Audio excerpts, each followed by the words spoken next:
Come with me, toy fans.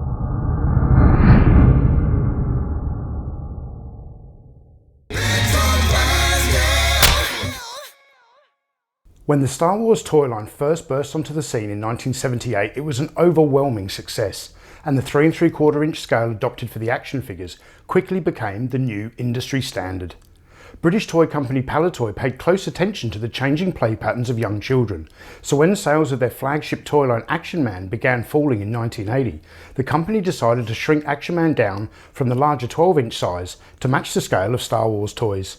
This new range of products, now branded Action Force, was first released in 1982, and the initial launch featured the 12 best-selling Action Man designs, now produced as 3 3/4 inch scaled action figures with 5 points of articulation. To provide a wider range of products, Palitoy also produced a variety of toy vehicles and a large cardboard playset. The new Action Force range was an instant retail hit, so as Palitoy entered 1983, the company saw an opportunity to diversify the range, and a new storyline, which featured in the Battle Action Force comics, united the range into an ongoing conflict with an enemy team commanded by the evil Baron Ironblood. The Action Force was split into 4 new operational units: Space Force for operations above the Earth's atmosphere, Z Force the conventional land army, Q Force for nautical missions, and the Covert Strike Force, the SAS.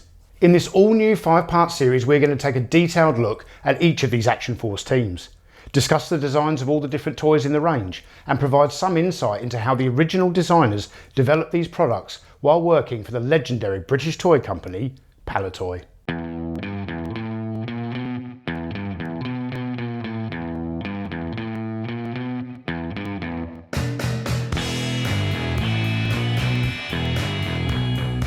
Hello Action Force fans, my name is Tony and welcome to part 2 of this special series. And in this episode we're very honoured to be collaborating for the very first time with Michael French, host of the excellent YouTube channel Retro Blasting. The SAS Force are the covert mission specialists of the Action Force team, who operate behind enemy lines, intercepting and disrupting Baron Ironblood's evil plans.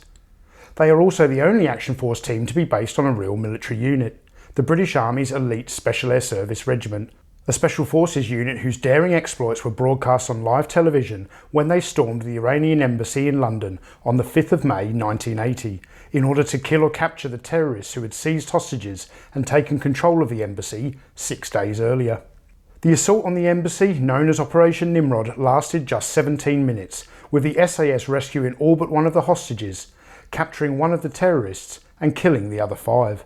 The raid was considered to be one of the most successful anti-terrorist missions ever conducted, and the SAS quickly found themselves capturing the imagination of the British public. The SAS also captured the imagination of the toy designers who worked at the legendary British toy company Palitoy. A few short months after the successful raid, Palitoy released the SAS key figure as a new product for their extremely popular Action Man toy line, and this 12-inch action figure was a huge success at retail.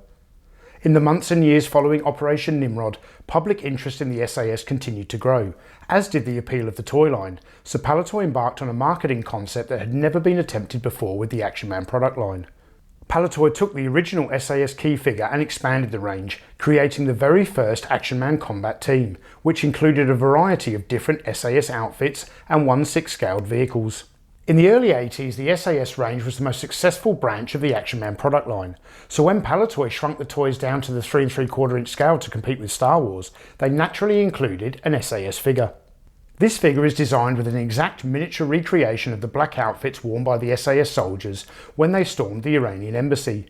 The figure is dressed in black overalls with an assault vest and black gas mask with grey flash hood, and the figure is equipped with a rope and grappling hook and armed with an MP5 submachine gun. I am extremely lucky to own a number of prototype pieces based on Palitoy's original Action Force SAS figure, all of which have been very kindly donated to the channel by Palitoy's lead designer of Action Force, Mr. Bob Breakin. These items include a test shot of the figure's torso that has been moulded in yellow plastic, along with a resin casting of the action figure's head, and a test shot of the figure's arms that were moulded in a low melt metal material. Also included in my collection is this damaged prototype model of the SAS figure that has been cast in epoxy resin, hand painted, and is a piece that was on display at the British Toy Fair in January of 1982. But my absolute favourite piece is this all-metal prototype of the original Action Force SAS figure. This prototype has also been moulded in a low melt metal material and was used by Palitoy for photography, as well as being on display at the British Toy Fair in January 1982. This prototype figure stands slightly taller than the eventual production figure, and note the right arm, which has less of a bend at the elbow compared to the action figure that Palitoy would release at retail. The SAS was one of the most popular figures from the 1982 range, so when Palitoy was revamping the Action Force concept for 1983, they opted to take the SAS figure and, much like they did with Action Man, expand upon the idea, turning the SAS into one of the 4 new Action Force teams. For the all-new 1983 product range, Palitoy offered up the SAS Panther Jeep, the Mobile Missile System, and the SAS Boat Patrol, along with the Parrot Attack, the SAS Squad Leader, the Frogman, the Commando, and finally, the SAS Pilot. The SAS Panther is a UK recolour of the Hasbro-designed Vamp Jeep from the G.I. Joe A Real American Hero toy line, and comes with a figure named Stalker, who is also a UK recolour of the version 1 Snake Eyes action figure. And here to discuss the SAS Panther in greater detail is Michael French from Retro Blasting. If I had to pick a favorite vehicle from the entire G.I. Joe line, it would have to be the Vamp. The Vamp was the very first G.I. Joe toy I was ever given as a birthday present in 1982, and it came complete with straight arm clutch. And the Vamp is just such a versatile design. I really loved its ruggedness. It truly did match up with that message on the boxes of G.I. Joe vehicles that said designed for rough play. Unlike a lot of G.I. Joe vehicles that didn't, the Vamp actually was designed to hold up to rugged play, and it did it quite well. And then when I saw the Vamp Mark II, when my next door neighbor got it, I was over the moon because I thought, oh man, desert brown, doors and a roof, I've got to have that. I ended up never getting it, unfortunately, because I was still very much into Star Wars at the time. And then the Cobra Stinger came out at the same time, and the kid across the creek got that one, and I was just like, I'm missing out. I got the Awe Striker later, and the Awe Striker, I mean, it was great. It's a great toy, but it didn't live up to, you know, the Vamp. It wasn't as rugged. It was really just sort of a lightweight version of the original Vamp. And I really felt like I had missed out on some really cool vehicles, and I had. And then the Tiger Sting came out, and I said, I'm not missing out this time. And I bought the Tiger Sting. Even though I hated the paint job, I had a Vamp with doors and a roof. As an adult collector, I said, you know what? I'm going to get all the Vamps I can. And so, of course, the first thing I did was I reacquired my childhood Vamp, the original Mark I. And then I got a Mark II, and I got the Cobra Stinger. That's my childhood Tiger Sting right there at the very end. And I don't remember how it happened. I think it was because I was looking at the Palitoy Action Force Troop Carrier, because I really wanted that, because it was this cool version of the APC, like a total redeco of the APC, not knowing what I was about to run into on the next click. And that was the Panther, the SAS Panther. I didn't even know that thing existed. I was still sort of scratching the surface of Action Force.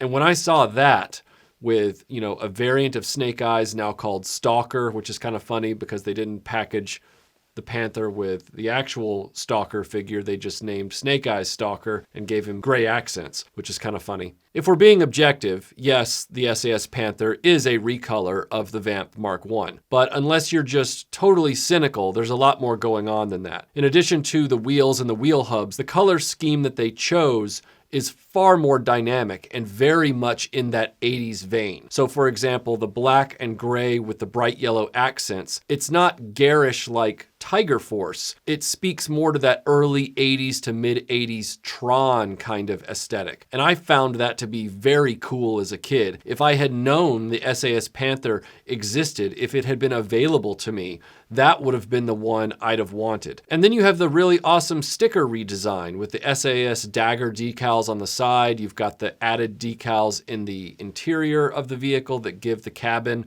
more interest. It's just a beautiful, beautiful toy. Even the black plastic itself is far shinier than the Cobra Stinger, so it stands out even when sitting next to that vehicle. The functionality of the SAS Panther is identical to the original Mark I Vamp. It has the dual cannon on the back with the pull lever to make the barrels go back and forth.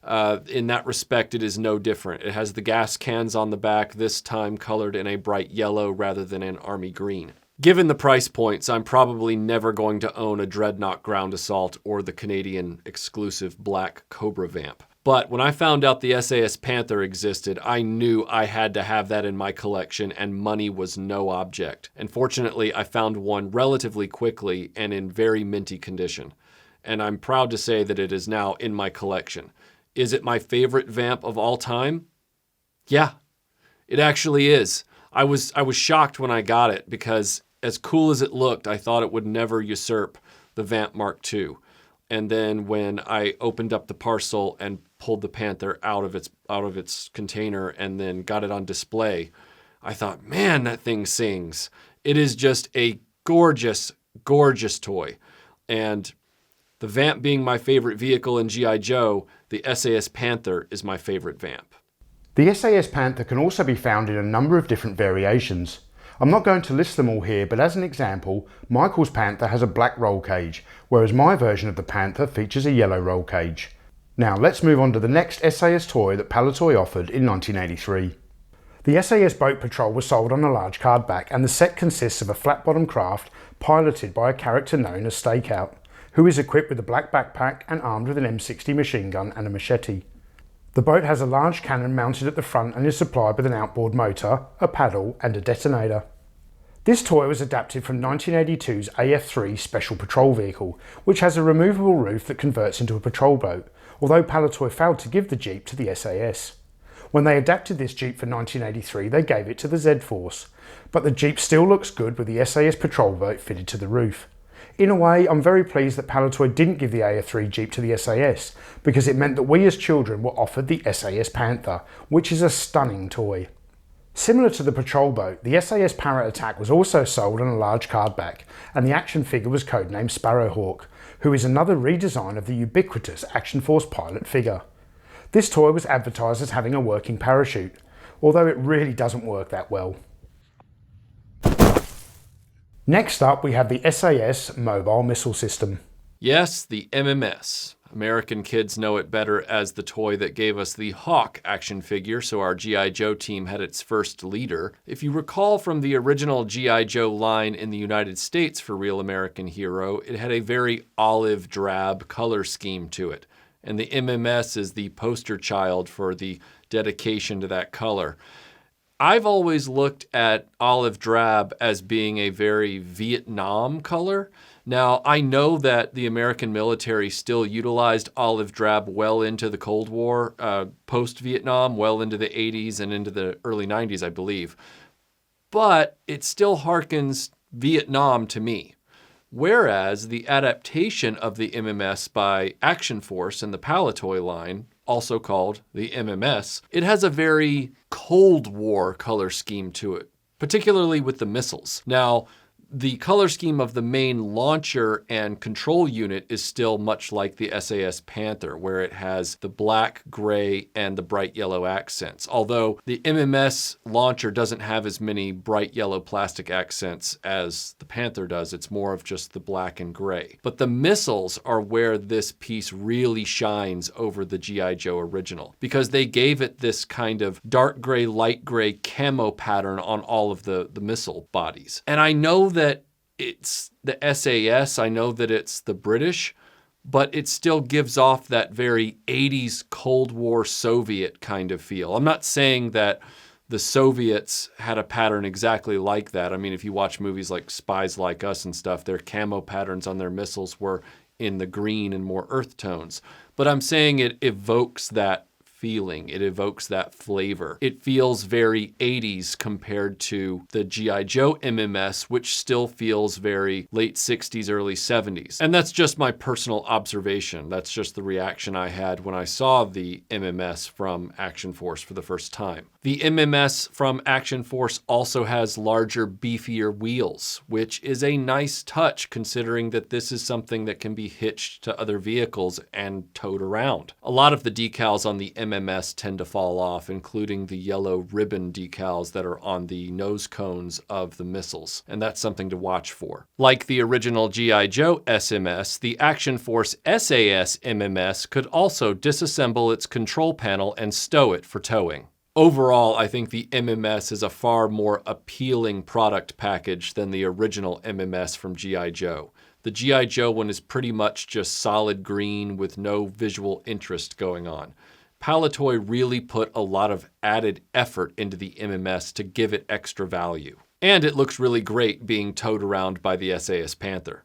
Rounding out the 1983 SAS lineup, we have 4 single-carded figures. The squad leader is almost identical to the SAS figure from 1982, the only difference being the SAS logo that is printed on the figure's left shoulder, a detail that was absent on the first issue version of the figure. The SAS pilot, just like Sparrowhawk, is another redesign of the first issue Action Force pilot figure. Seriously, Palitoy really loved redesigning this figure. We then have the SAS Frogman, which was also released in 1982, but this time around the figure has the SAS logo added to the chest. And finally we have the SAS Commando, a repaint of the basic Commando figure from 1982, but the SAS version comes with one of my favourite Action Force weapons, the Thompson submachine gun.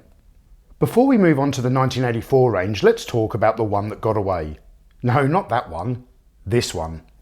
These images depict concept art and a prototype model for an SAS operations vehicle designed by Raffo and Pape. Bob Breakin says that this toy was possibly intended to go into the 1984 Action Force SAS range, but he believes that the Robo Skull, the Sea Lion and the Triad Fighter gobbled up all the funds allocated for tooling. This is a very interesting prototype, and the engineering involved in creating the SAS operations vehicle as a physical toy would have been quite complex, although I'm not sure how well it would have fitted in with the rest of the SAS range. Something about it seems too high tech, even for the SAS line.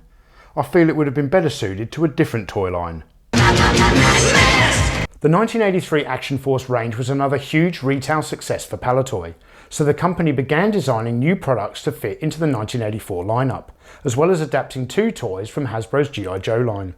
The first toy borrowed from Hasbro was the SAS Wolverine, a recolour of the G.I. Joe Wolverine that came with CoverGirl. This particular toy is a personal favourite and was very kindly donated to the channel by my good friend Gary Atkinson. The Wolverine is a track-driven armoured vehicle with a missile launch system mounted at the rear. The missile system features 2 firing pods that carry 6 missiles each, and the launcher can rotate through 360 degrees with the firing pods pivoting up and down. This toy vehicle also includes a removable engine cover and a rear tow hook that can be used to haul the SAS mobile missile system into battle, providing the SAS force with a formidable amount of ordnance. The Wolverine also includes a grey plastic tow rope, but unfortunately this accessory suffers from an incredibly weak design, and finding mint and unbroken examples today can be very, very challenging. Driving the Wolverine is an action figure named Hunter, who you should recognise as a UK repaint of Hasbro's Cobra Officer, a figure that was also recoloured as the Cobra Stinger driver, with this toy also appearing in the 1985 Action Force product range. The other Hasbro designed toy adapted for the SAS range is the silent but deadly helicopter named the Hawk. The Cobra Fang is an iconic toy from the G.I. Joe toy line, and when Palitoy redesigned this vehicle for Action Force, they gave it the same black and yellow colour scheme as the rest of the SAS Team vehicles, and it makes for one very striking toy. The Hawk is armed with 4 heat-seeking missiles, a rapid-fire rotating cannon, and a single bomb is carried on the underbelly. The Hawk is piloted by Blades, another UK repaint, which this time was adapted from the G.I. Joe Tripwire figure. The Blades action figures are difficult to find today, especially with the SAS chest logo still intact.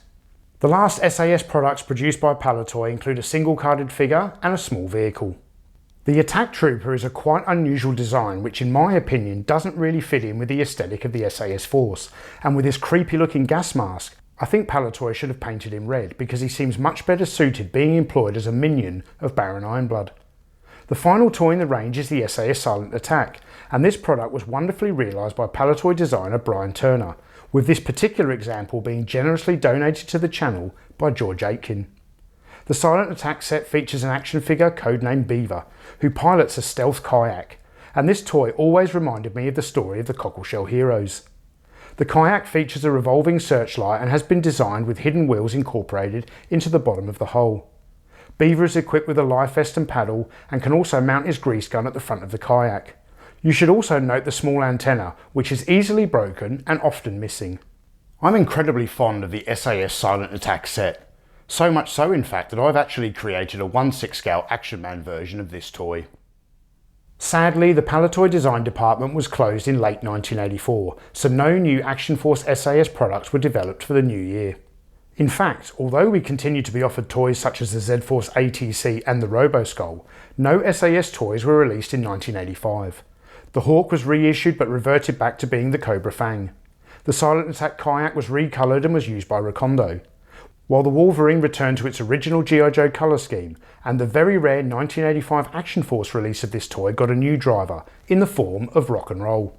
The SAS team created for Action Force is an iconic British toy line that is just as popular with collectors today as it was with us children back in the early 80s.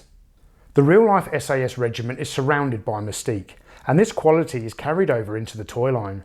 With their all-black uniforms and sophisticated weapons and vehicles, the SAS Force are quite simply the coolest of all the Action Force units, so it's no wonder they appeared on the front cover of the first new Battle Action Force comic. I am also particularly fond of Captain Buckingham, the SAS squad leader, who I've unintentionally started to army build. The SAS are the crack commando squad of the Action Force, and with everything that Palitoy provided for this team, the SAS are ready for any mission, on land, on sea, or in the air. The real-life SAS are an elite regiment of soldiers, the best of the best, and that's exactly how I feel about this toy line. It's the best 3 3/4 inch action figure range designed by the best British company to ever manufacture toys. I'd like to sincerely thank my co-presenter Michael French and the Retroblasting team for their contribution to this video, and we really hope you enjoyed it because we had a lot of fun making this one. Now, which team will appear in part 3? Well, stay tuned to Analog Toys to find out.